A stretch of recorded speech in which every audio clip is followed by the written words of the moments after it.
Kayo po, bilang Senate Majority Leader, ano po yung stand ninyo do sa punto na yung mga gaya ng impeachment, particular impeachment, na naipasa sa 19th Congress, ang tanong maitutuloy ba ito sa panibagong Senado, Kongreso, 20th Senate o 20th Congress, Sentol?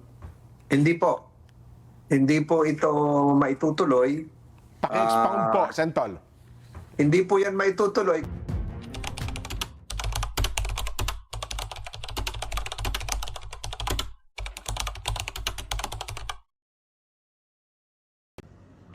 Ayun, good morning, good morning, good morning, good morning sa inyong lahat mga kababayan, Luzon, Visayas at Mindanao. At sa lahat po ng ating mga kababayan sa iba't ibang panig ng daigdig. Nandito na naman ang inyong lingkod, Just Vlog, at maghahatid tayo ng mainit na balita mga kababayan. Opo, at ito po ay para dun sa mga hindi po nakakaintindi, sa mga hindi po nakakaunawa, ito po at nilinaw na po yung tungkol po sa issue ng impeachment na patay na mga kababayan. Ano pa ba ang gusto nyong gamitin kong pananalita mga kababayan? Napakalinaw, napakaliwanag, napakaswabe, napaka-smooth na paliwanag po ito tungkol po dito sa impeachment. Lalo pang bibigyan ng linaw ng mga nadidimlang isipan ng mga kababayan po natin tungkol po dyan sa hindi na po uusad ang impeachment sa 20th Congress mga kababayan. Bago po natin panoorin ang video, gusto ko po munang bumati ng mga kababayan natin. Nagpapabati po mula po sa distrito po ng Metro Manila South, lokal ng Sukat, Antang Joel 2351. Kumusta po kayo yung lahat dyan at shoutout po sa inyong lahat. Ito, watching from San Miguel, Bulacan, Camarines, Zadizon. Ayun, binabati rin po natin yung mga kapatid na nanonood po sa atin sa Castillejo, Zambales.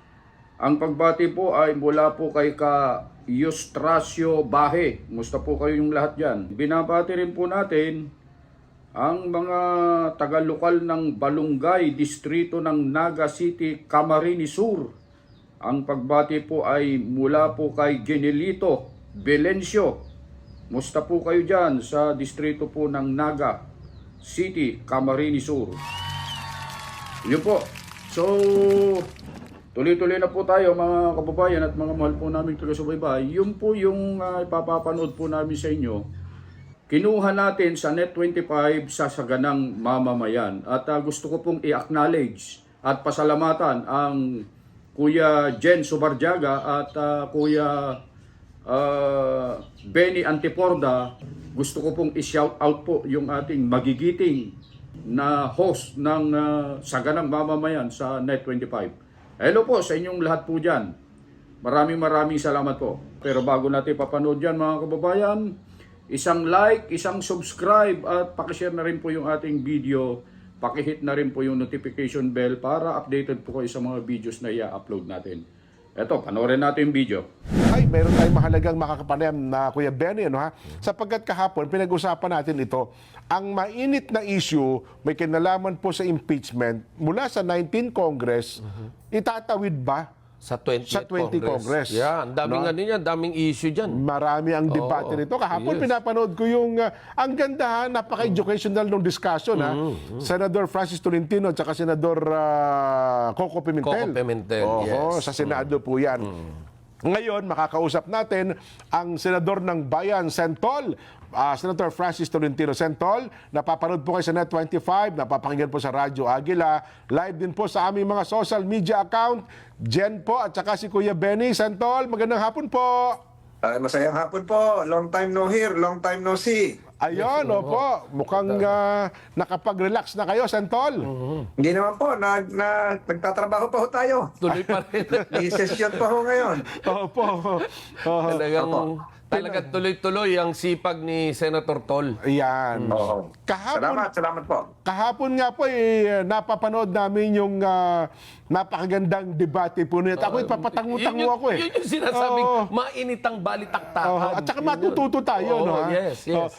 Santol, pakibigay nyo nga lang po, sa kabatiran po ng ating mga taga-subaybay, baka hindi naman po napanood yung binabanggit namin. Kayo po, bilang Senate Majority Leader, ano po yung stand ninyo doon sa punto na yung mga gaya ng impeachment, particular impeachment, na naipasa sa 19th Congress, ang tanong maitutuloy ba ito sa panibagong Senado, Kongreso, 20th Senate o 20th Congress, Santol? Hindi po. Hindi po ito maitutuloy. Paki-expound po, Santol. Hindi po yan maitutuloy kasi tinanong ko po yan kahapon, ang atin pong saligang batas, kung ano lang po yung nakalagay sa saligang batas. Opo. Mahigit 30,000 po yung salita, yung kataga sa ating saligang batas, 1987 Constitution, tinanong ko yan, meron bang salitang carry over? Wala. So ibig sabihin, pag wala, walang carry over. Ganun lang ho kasimple yun. Pero ang punto niya po, wala din naman daw po nagbabawal, Santol. Kasi hindi po. Ang jurisdiction po is conferred by law or by the Constitution. Ayun, opo. If no opo. jurisdiction is conferred, there is no jurisdiction. Ayun ang The malinaw. 19th Congress, Opo. the 19th Congress cannot confer jurisdiction to the 20th Congress. Dahil ang bawat kongreso po ay independent from each other. Maliwanag po yan sa Ayun, napakaraming tama desisyon kayo. ng Korte Suprema. Nalilito lang po yung iba. Ang isang kongreso po ay binubuo ng 3 sesyon. Opo. First regular session of the 19th Congress, second regular session of the 19th Congress, and third regular session. Opo. Sa 3 taon po kasi yung kongreso. Doon sa 3 session po noon, pwede pong ituloy ng yung bawat sesyon na hindi natapos, yung unfinished business. Pero yung kasunod pong kongreso ay independent na po yun. Yung ang ibig sabihin po niyan, lahat ng pending matters, proceedings shall terminate upon the expiration of one Congress. Kailan po yan? June 30. Oho. Yun namang iba po, yung mga ilang nag-aral din ng batas, sinasabi, bakit sa US Constitution, sa US Senate ay ganon? Ang US Constitution po, pinattern po yan sa British Parliament. Opo. British Parliament po, House of Commons, House of Lords. Ini-elect yung House of Commons, yung House of Lords permanent. Ito yung mga aristocrat. Yung House of Commons ang nag-i-impeach at ang House of Lords ang nagtatrial. Ayun. Continuous po yun. Continuing body. Yung House of Lords. Lords. Yung US Senate po, continuing body. Kasi po, every 2 years nag-election po doon. 100 po yung senador, 2 senators per state. Ang naiiwan po ay 67. Ang ini-elect every 2 years ay 33.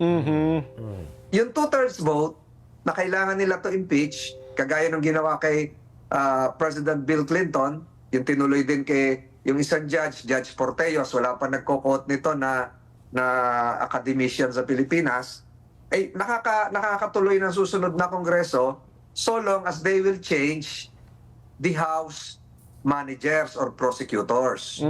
Matutuloy kasi yung natitirang senador ay 67. Hindi pa ho kasi 33 yung ini-elect, 33 plus 67 is 100. Hindi pa kasama dyan yung Vice President na presiding officer, yung siya ang Senate President. So meron silang quorum which is 50 plus 1, 51, at meron din silang legal authority to convict or acquit kasi 2/3 vote din sila na kinopya natin dahil ang 2/3 vote ay 66. 67 sila, may Vice President pa. Sa Pilipinas, ang ating eleksyon ay 12-12.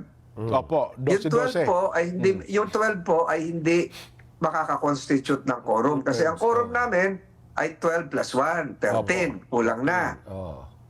At ang 2/3 naman ng Philippine Senate ay 16. Lalong kulang. Kulang lalo. So pag nag-adjourn sinidye, tapos na po kami sa June 13, 1-3.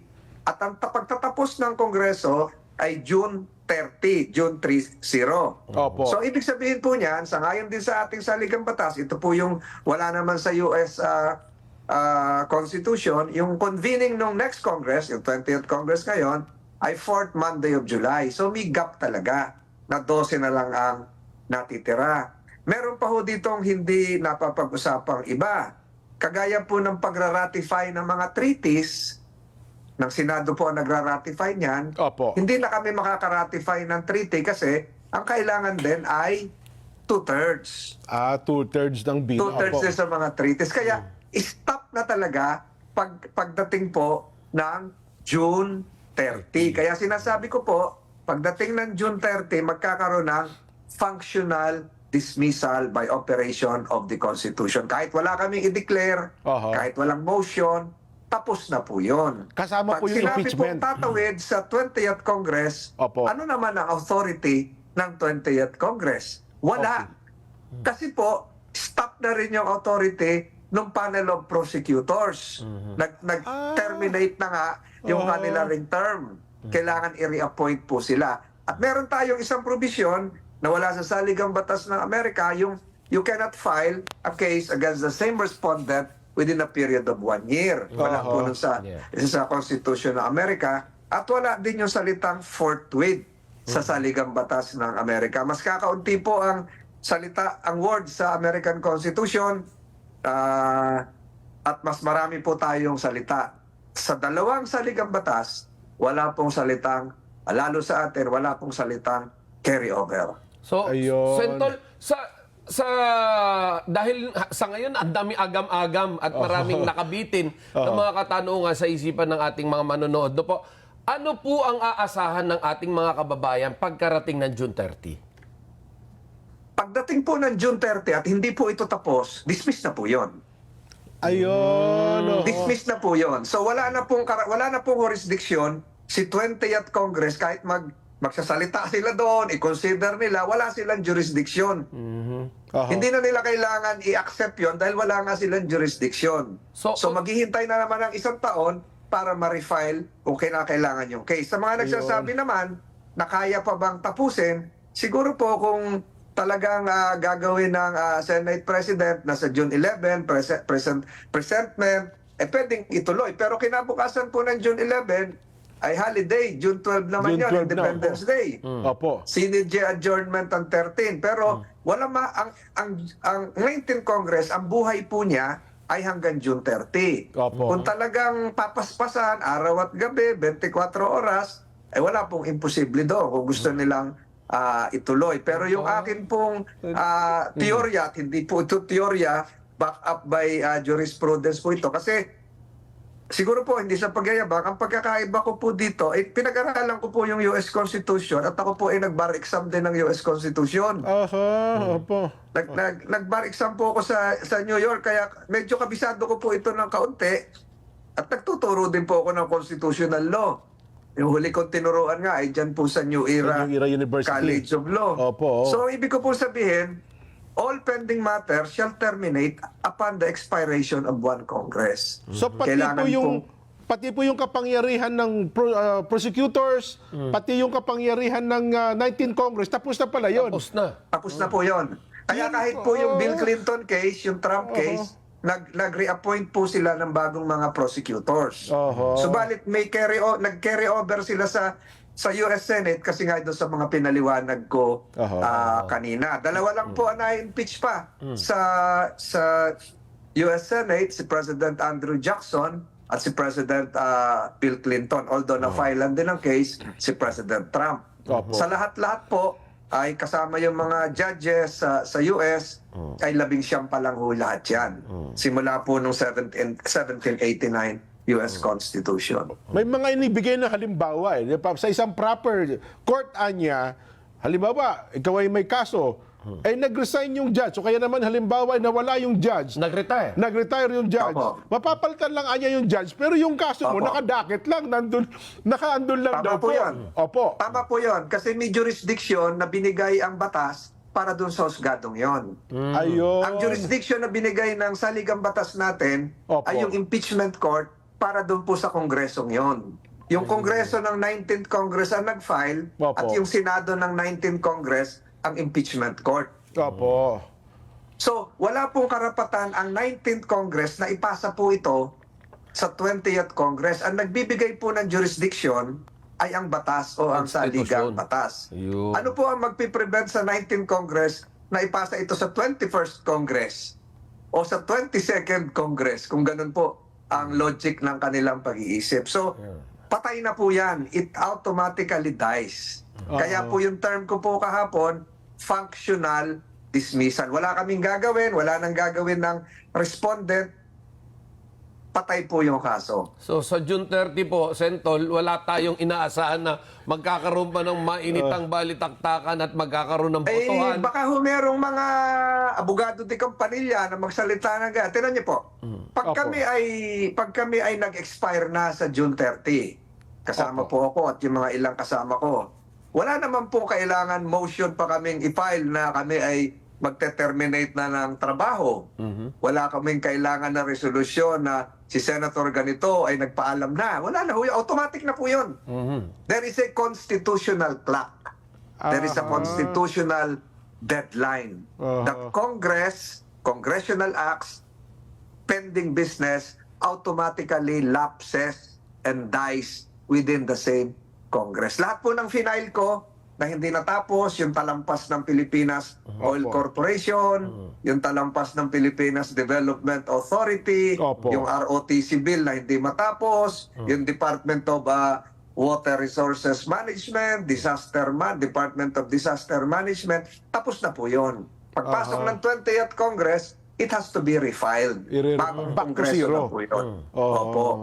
Back to So zero. at yun ang pinakamalinaw na sagot na narinig natin ngayon, Kuya Benny, no?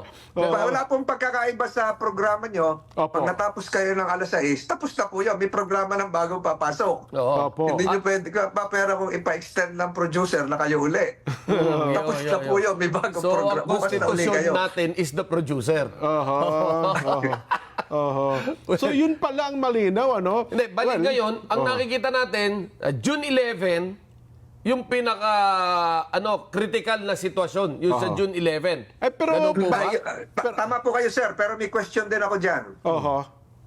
Yung June 11, sinasabi nila presentment ng panel of prosecutors. babasahin lang, Babasahin.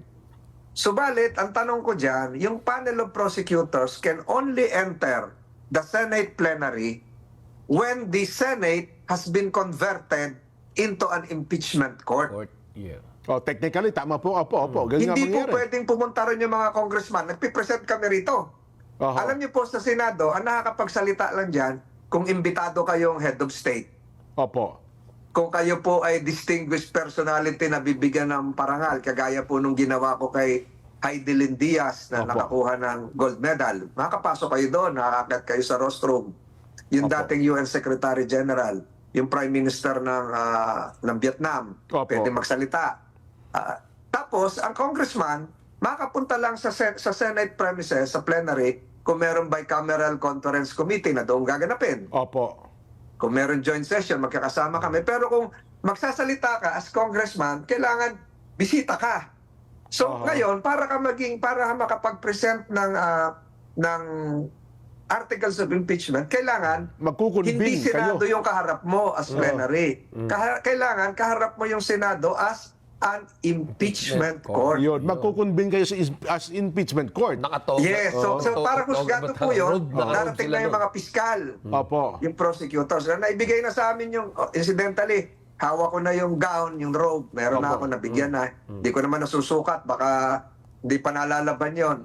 So, hawak ko na po yun. Subalit, kailangan mag-oath muna. May proseso yon. Opo. Ang sinasabi kahapon sa mga debate, pwede raw mag-present ng hindi pa impeachment court. Parang mali. Kasi ang kinukuha nilang practice ay yung practice sa US. At sinasabi ko kanina, yung practice sa US baka hindi applicable lahat dahil yung sinasabi ko po, kakaiba nga.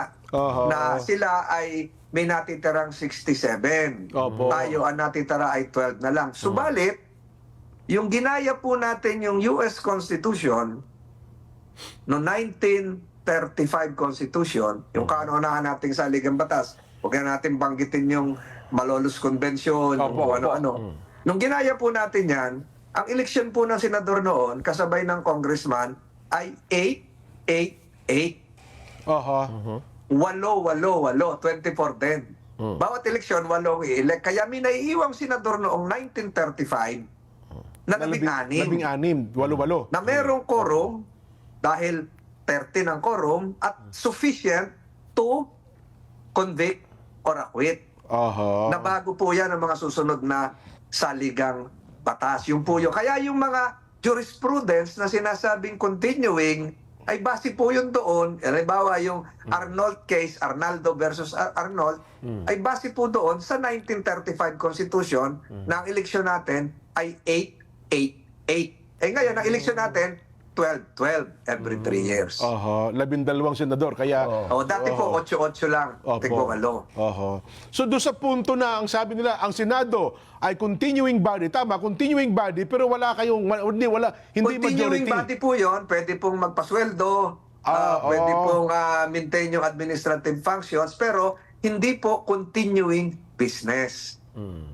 Hindi. Magkaiba po yun. Pwede rin po. Yung sa US po, continuing body plus continuing business. Wala kaming continuing business. Kaya Continuing. minamadali po ngayon yung mga kino-confirm ng CA, Commission on Appointments, kasi madi-dissolve na kami, mateterminate kami automatically by June 30. Kaya pala yung kahapon na inaapila ng mga kasama yung senador na mabasa at mabasahin na yung pinangako batay sa kalendaryo, sabi ni Senate President Chis Escudero, ay na-move sapagkat may kapangyarihan na pala Senate President na i-move yung kalendaryo at hindi nga po kayo nag-convene as senator judges at impeachment court, kaya hindi rin po pinayagan na basahin yung articles of impeachment kahapon Medyo po. may question din po doon kasi yung salitang forthwith, immediately, na wala naman sa US Constitution. Aha. Dito sa harapan ko po siguro 4 ang kopya ko ng US Constitution dito na maluma-luma na. Opo. Nandito po lahat yan. Pero sa US Constitution na mas kakaunti ang salita na walang 2,000 words, ay makikita po natin na wala din yung mga carry-over. Lalo na sa atin, wala yung carry-over. So isa hong malinaw na bagay dito, pagdating ng June 30, dead ang impeachment against BP Inday Sara. Dead po yan, pero ang nakikinita ko po dyan, Opo. siyempre may magsasalita, ako nakapag-issue na ng statement. Pagpasok po ng 20th Congress to formalize, meron din siguro, nothing would prevent the 20th Congress from adopting a resolution. Subalit, hindi po sila basta-basta pwedeng magbutuhan to determine whether they have a jurisdiction. Alam niyo po kung bakit? Opo. To do that would also be an exercise of jurisdiction. Wala nga silang jurisdiction eh. Wala nga jurisdiction. Ba't ka magsasalita pa? May jurisdiction ba tayo? Magbotohan tayo. Ganon. Wala nga natin jurisdiction eh. Di ba? So lahat po yan ay magiging violation ng Constitution. But nothing can prevent them from issuing a declaration para matapos na. Just like the 19th Congress, kahit po hindi kami mag-issue ng declaration sa 30 o sa 13, June 13, ay automatic na po yun. Automatic na. Pero mas maganda rin, may formal declaration. Kaya po yung ginawa ko po kahapon for documentary purposes sa mga mag-aaral ng batas, pag umakyat ng Supreme Court, Opo. yun na po yung nilatag po ni Senator Tolentino. Ayun. So, sana, wish ko lang, Kuya Benny, may nakikinig sanang magiging senador sa 20th Congress para, nasa minute naman po ninyo, no? Nasa minute po ninyo yan, at saka sa linaw ng paliwanag ninyo ngayon, Santol, ay pwede nga, tama, gagamitin ito sa pagpasok ng 20th Congress. Naniniwala po ako na yung mga sinabi ko po kahapon, hindi sa pagbubuhat ng sariling bangko, ay gagamitin ng mga bagong senador. Kung nakikinig si Senator-elect Marcoleta, ay binibigay ko na po sa kanya yung mga footnotes ko para gamitin lahat yun. So, kung dead na yung impeachment, technically, kung tatanggapin natin po yung argumento po ninyo, yun naman ang binabanggit ninyo ang tama, next year na, kung talagang gusto nilang i-push ang impeachment against BP Inday Sara. February 5 uli next year. Sa February 5 pala ang patak yung day 1. Opo, yun po yung deadline eh. Yun po yung constitutional clock nagsimula nung final po yung case. At final, February tapos 5, 2025. Opo. Oho, kasi nandun parang may pagtatalo pa eh. Kasi di ba, nauna, dalawa, pangatlo, pang-apat ata. Yung nauna kasi hindi nila tinanggap eh. Hindi agad, kumbaga hindi inaktuhan. Itong huli Hindi, lang ang ano po dyan, ang time po dyan ay kung kailan nakarating sa Senado. yun ang day one. Opo. Yun po ang day one. Ayun, ang linaw. Malinaw, malinaw. Oho. And looking forward na lalo pang ma-educate Oo. yung mga tao when it comes to ganitong proceedings. Oho. Napakalalim nito. Kasi- Talagang kaya kailangan natin ng isang sentol talaga sa Senado eh. Papahinga muna ho ako. Magpapahinga muna ako at para nakikita ko, wala na kayong kape dyan. Makikikape na lang ako sa inyo balang araw dyan. Dito kayo. Balik na ho kay Rito. Balik muna kay Rito at hinihintay namin kay Rito. Alam mo, Magpahinga lang Mag-ano sa Senado, muna ako, pero dito po sa ganang mamamayan, hindi kayo magpapahinga. oh, Magpapahinga-hinga muna tayo ng kaunti at maraming gawain na kailangan tapusin din, lalo sa kalusugan. Ayos Sentol, muna tayo ng... health is wealth. Health is wealth. Opo, Tandaan nyo opo. po yan. Kung huling nagkausap po tayo, yan yung pinag-uusapan natin. Health is wealth. Opo. So, Muli po, salamat sa pagkakataong na ibigay nyo sa akin Opo. na marinig Teka lang po, Sentol, doon sa punto na lang na yung 11 prosecutor, so pagdating ng 20th Congress, bagamat sa Kamara ito, maghahalal ulit sila ng wala na pala silang iharal kasi kung dead na. Wala na. Wala na rin po silang, wala na rin yung composition ng... Congress can refile the case sa susunod pang taon. Oo. Sa susunod pang taon. So wala na rin palang saysay yung kay Dilima at saka kay Chel Jokno kasi sasama sa bagong... I-refile nila yun. So, panibagong botohan na naman sa Congress yun. Dalawang ano kasi yan eh. Pwedeng Opo. idahan sa Committee on Justice at pwedeng direct filing, yung 1/3 nila. Opo. So, pwedeng gawin gano'n. Pero mahaba-haba po yan. Hindi natin ma-speculate kung ano po ang mga mangyayari. Pero sa ngayon po, sa nakikita ko, kasi nga kung June 11 ang presentment, tapos kung aakto kaagad ang Senate President na mag-i-issue ng summons, 10 days to answer, yun ay June 21 na. June 21 ay magkakaroon ng pre-trial. Siguro palagay mo na ng 5 araw yan. O di June 26 na, may 4 na araw for trial. Kung talagang pipilitin na araw-araw na 24 oras, ay kakayanin siguro na. Pero parang imposible na po mangyayari yan. Sentol, Mukhang Sentol, ikaw lang ang nakatayo dyan ng gano'n. Kahapon na functional dismissal na yun. Pero kayo din po naman ang chairman ng rules, natitirang session, parang ilan pa po yung dapat ipaihabol natin under po ng LEDAC, yung urgent bills. Meron pa ba kayo may hahabol para maging batas? Merong hinahabol yung yung right of way, yung right sizing na approve na kahapon. Opo. Marami mga local bills, yung mga ospital, yung mga pangalan ng kolehiyo, yung pagpapalit ng pangalan ng barangay sa Muntinlupa, sa maliliit na po yon, sa Bacoor, yun ay mga naihabol kahapon. Kanina nagawa din. So, ilang araw na lang po ito na pagkatapos po nun. Kaya nga hinahabol. Opo. Kasi nga magte-terminate na. Magte-terminate na. So, Hindi wala rin ho pwedeng tayong- ipasa ito sa 20th Congress. Wala akong major legislation na talagang minamadali po as of this time. Yung right sizing bill, na madali na yon, naayos na yon. Ito pong right of way bill, hindi ko alam kung maihahabol. Period of amendments pa yan. Sa ngayon, wala na akong masyadong nakikita pa. Pero napakarami na na mga panukalang batas pa na alam niyo po kaya hinahabol? Kasi nga mag-terminate na. Mag-terminate na yung term ninyo. Kaya wala rin carry over yun. Diba? Kasi kung may carry over yun, ba't magmamadali? Di pasa sa 20th Congress, di ba? Sila na magtuloy. Kailangan doon, pagdating ng 20th Congress, i-refile na. Kasi The same is true with impeachment. Kasi pinupunto nila, sabi, hindi, ang impeachment court, sui generis ito eh. Kapag Tama po. Pero yung kagaya po ng mga regional trial court, Court of Appeals, permanent po yun eh. Ayun. Permanent po yun. Kahit magpalit yung judges, araw-araw po, may hearing yun. Nandun talaga yung yung court. Pero ito pong impeachment case, this is an ad hoc impeachment trial court. Opo. Bihira lang ito maitatag. At may lifespan po ito. Yung lifespan po ito ay yung Congress kung saan nagsimula yung kaso. So yun ding kongresong yon ang magtatapos ng kaso. Malaking pagkakaiba po sa mga RTC o MTC na pwedeng palitan yung judges kasi continuing court talaga, yung may jurisdiction yon na Opo. binigay ng batas. Ito po, ang jurisdiction, ang nagbigay lang ay ang saligang batas. Ayan. Binigay doon sa kongresong yon at hindi pinapasa sa ibang kongreso. Kaya yung nagtasabi na may continuing, ituro nyo sa akin kung saan nakalagay na sa batas na provision yun sa saligang batas. Wala naman sila maituro, edi wala. Ayun. Sentol, nako. Salamat po ng marami. Salamat po. Natatapos man ang term, pero ang termino niyo po sa ng mamamayan, hindi po natatapos, Sentol, ha? Oo, forever. continuing. Forever to forever. Opo, anytime Dito po. may forever. Anytime Saka na po. po tayo Continuing po. magkikita-kita dyan ng personal. Medyo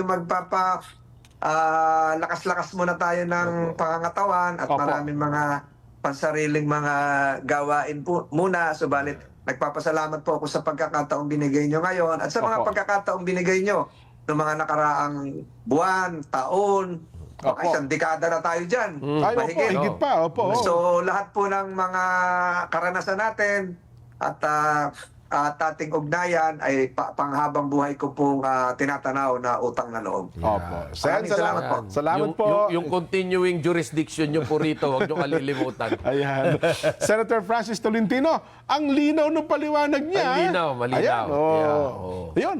Check ako, nakikinikinita ko na naman, Kuya Benny, na ang ating episode ngayon ay maraming magkikerry. Yeah. Ng mga Oo. vloggers, content And of creators, course, sa mga influencers. para namang balanse rin, no? Oo. Siguro baka pwede makuha rin natin si Senator Coco.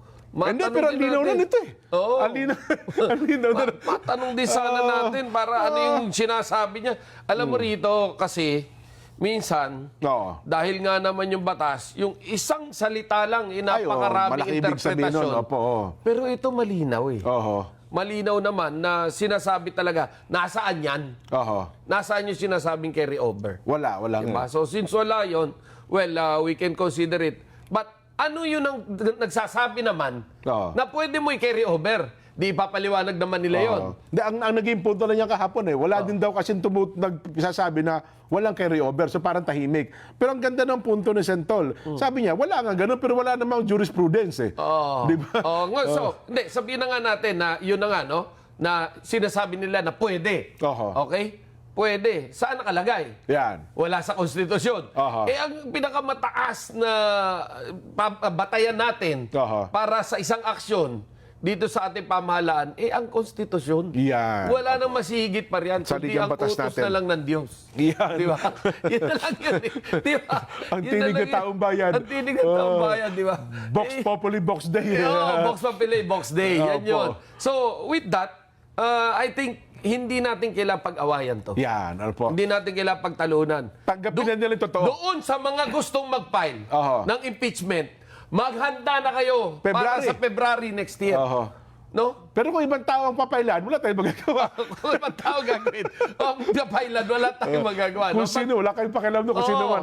But again, ilagay lang po natin sa tama para ho hindi naman magmukhang binabraso natin o Oo. pinipilit natin ang isang bagay na lalabag sa ating batas. Yan. Pero ako sa tingin ko, wag na natin pag-usapan ng impeachment. Pagkatapos ito, kung wala na siguro kasi divisive talaga no? Naghahati-hati ang taong bayan, nawawala tayo sa focus Well, I think it's about time bigyan natin ng bigat yung panawagan ng ating Pangulo na magkaisa-isa tayo. Yan, tama kayo. Magkasama-sama tayo At yan din naman ang gusto ng taong bayan. Yes. Naitanong natin sa Vox Populi yan Yan ang Vox Day, Vox Populi Vox Day. Yes. Sana sundin na lamang ng mga mambabatas natin.